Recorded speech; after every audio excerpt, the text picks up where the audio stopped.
तो बीजेपी मुख्यालय में कार्यकर्ताओं को संबोधित करने के दौरान प्रधानमंत्री नरेंद्र मोदी के निशाने पर आम आदमी पार्टी भी रही। बिना नाम लिए प्रधानमंत्री ने आम आदमी पार्टी पर जमकर निशाना साधा।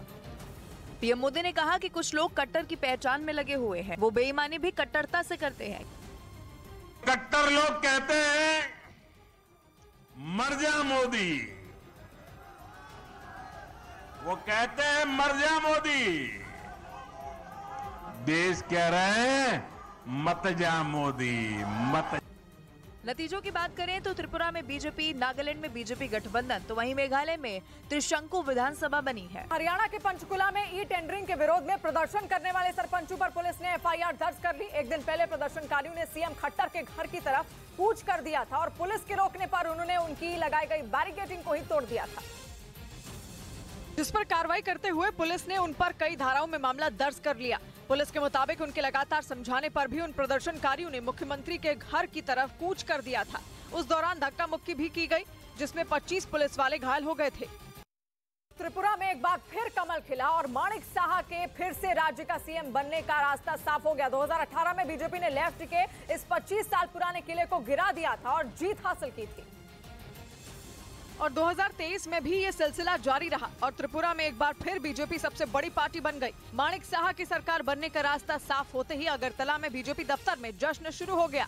पार्टी के बड़े बड़े नेताओं ने मिठाई खाई और जीत की खुशी में एक दूसरे के चेहरे पर गुलाल मला, जिसके बाद माणिक साहा समेत पार्टी के दूसरे नेता जमकर नाचे।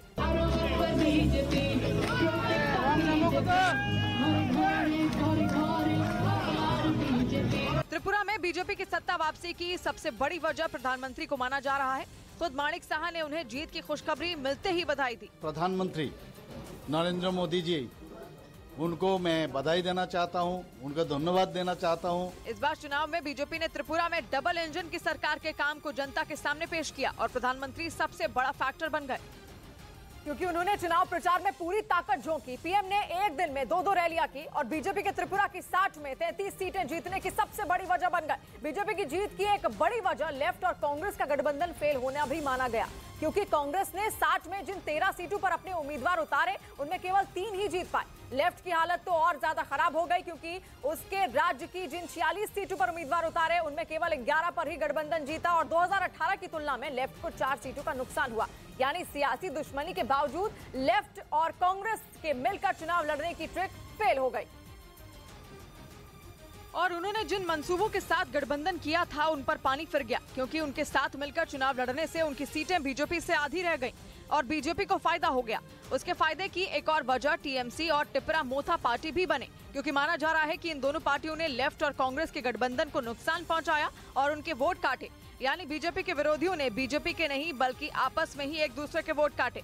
नतीजा ये हुआ कि बीजेपी के वोटर इधर उधर नहीं भागे।